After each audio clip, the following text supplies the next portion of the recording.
Sa mundo ng volleyball, nagtapos sa ika-4 na pwesto ang Alas Pilipinas Men sa pagsasara ng Southeast Asian Volleyball League. Ang naging kampanya ng Nationals, tinutukan ni Matchpoint, Mili Borja.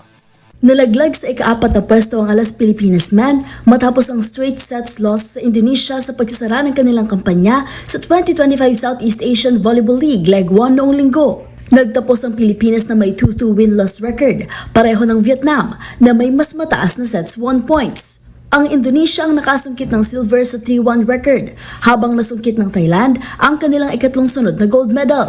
Nanguna si Leo Ordiales para sa Pilipinas na may 12 points at 2 digs. May tig-6 na puntos naman si Michael Budin at Jade Desquitado. Nakasabay ang Pilipinas sa umpisa ng ikatlong set at naitabla pa ni Ordiales ang score sa 7-all. Subalit unti-unting lumayo ang Indonesia na 3 beses nang nagkampiyon sa SEA Games matapos ang block ni Vaza Fauzan Rama kay Desquitado na nagbigay ng 15-8 na kalamangan.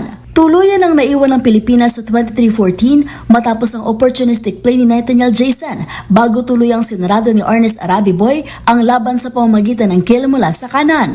Nanguna si Boy para sa Indonesia na may 21 points mula sa 15 attacks, 4 na aces at 2 blocks. Bigong makahakot ng medalya ang Alas ngayong taon matapos ang back-to-back bronze finishes nito noong nakaraang season. Para sa MBC TV Network News, ito si Mili Borja ng DZRH TV, una sa Pilipinas, una sa Pilipino.